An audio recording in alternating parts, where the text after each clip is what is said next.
Hi guys, welcome to another etech ideas video. So what's new at etech? What we've got today, or what we're going to be assembling, is a motorised chassis. Now you can use it for all sorts of things, whatever you feel like. Now we've got a parts list here from our website www.etech.kiwi. Now I'll be showing this parts list at the end of the video as well, so don't panic if you don't get it, it's all at the end. Now down the bottom here is the parts that you will need, so there's only 3 things that you need there. So let's get on with making this thing. Hi guys, so this is what we're going to build today. It's the motorised chassis basically. Super simple, that's all there is to it. Now this is just a bit of corf lute that I've cut up just for you to have a look at. Simple as, so we'll just put that up there out the way. Now here's one that we started earlier, and our wheel just goes through one of these holes here, straight through, just like that. Now this is another little bit of corf lute here, this little bit here. Now I've just cut that up and it just goes on the axle there. Now you can see I've got it just here and here, and all it is a washer. That's all it is. It just stops anything from banging into this, which would stop it. So we grab that. This is just the wheel. Now just to give us a guideline, I'll just drop that on there, and I'm just going to mark it with a pen just like that before I cut the axle, just to give me a guideline on where to cut it, so I know roughly there. Now it's pretty darn hard to see. Where's my pliers gone? There they are. Now these are hard to cut, but they can be cut. Where is it? There it is. Now they are really hard to cut.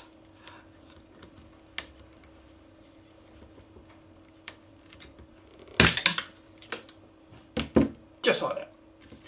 Now this is going to have a sharp edge just here, which sometimes makes the wheel a bit wobbly. All I do is just put it in the pliers, don't crush it too tight, and just nip the end off it. That's it, job done. Back through our corf lute,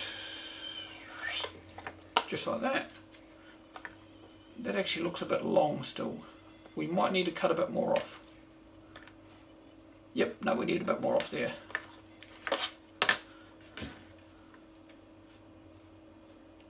I would say about that much, looking at it, just looking at it. So back in there again.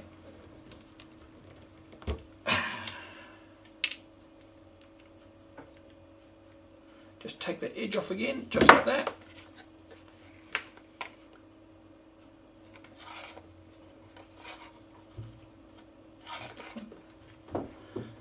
Back through the corf lute.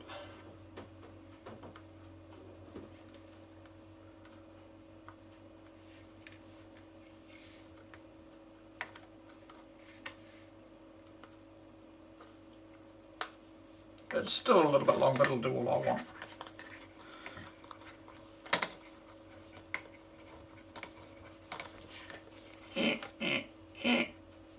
Just squeeze them together. Now sometimes these can be too tight and the axle doesn't spin freely. All you do is just grab a wheel and just spread it slightly. That's all there is to that. So there we have our rolling base, if you like. Now we're going to attach the motor and the switch and all that sort of stuff next. Now what I've got here is a battery box, which I've just dropped a couple of batteries in, you can see there. Hooked up a couple of leads to it. Now what we do, we'll grab a big pulley here, put that on there just to... Now this is something I learnt to do some time ago, but you don't have to do it. Now you just put a little dot on here to see which way the motor is running, to know that you've got it running the right way.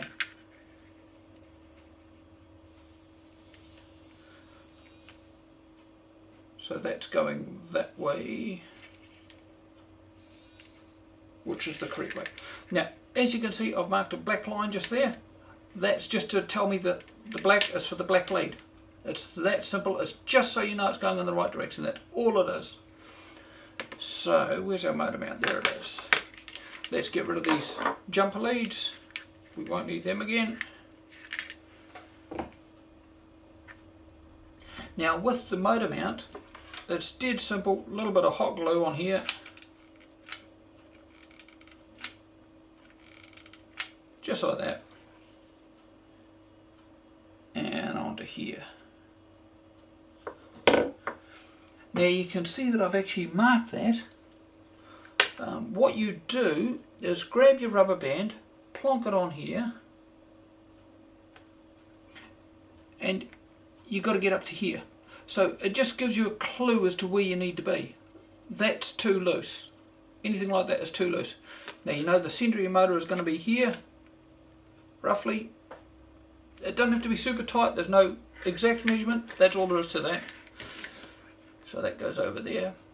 Now with the switch, you can see it's got 6 terminals on the back of here. Now 4 of them you are not going to use.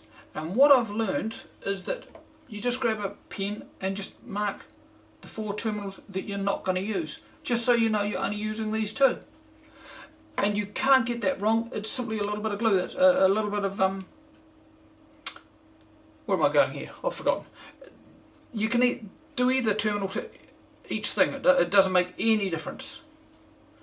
So work that out and just mark them, makes it easier for you. So where's our motor gone? I've lost the motor. There it is. So simply wind that around a bit, make it nice and easy to fit in there. And that's our black lead, right.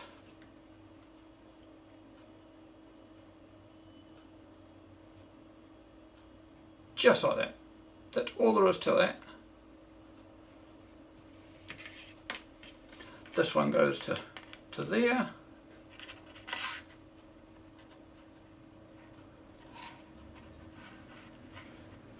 Just like that. And this one goes on here, so let's just double check and that all works. We'll straighten this bit of wire out and just round her up.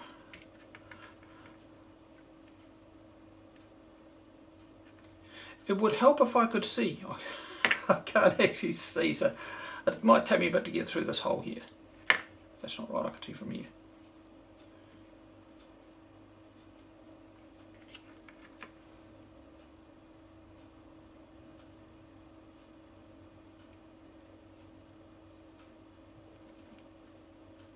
Okay, just like that.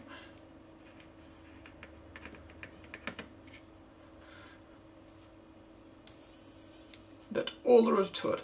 Now we'll replace this pulley with the correct one, which is this one.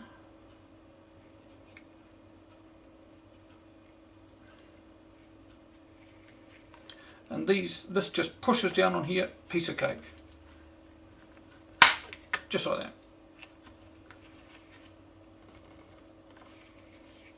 You just get that roughly in line with your pulley, rubber band on, and that's that end of it finished. It will also help stop the car from rolling around.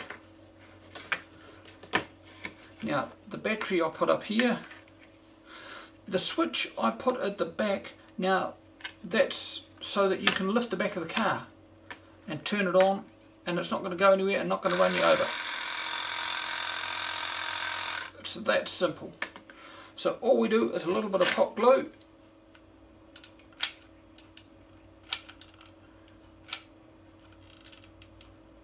just like that.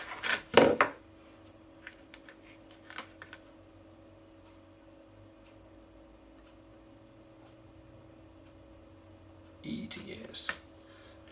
And then this one just goes on here. So a little bit of hot glue on there.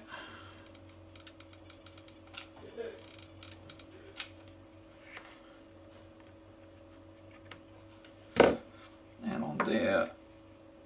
Simple as. And that is all there is to it. It is super duper simple. instead of soldering, sometimes I just do a little bit of hot glue on the terminals just to hold them in place. So it saves you doing any soldering or anything like that. It's just super duper quick. Now our parts list, there it is. So we'll just put that there so you can see it all again. That's our parts list. So we've got the wheels, the axles, a pulley to suit the axles, the motor mount, the pulley to suit the motor, a little slide switch, the battery holder, and 2 batteries. That's what we've got. That's our part numbers beside them there. Now all you need to supply is 1 piece of corf lute, which is your base, the rubber band for powering the motor to the axle, and 1 short piece of wire which goes from the switch to the motor. That's simply it. All there is to it.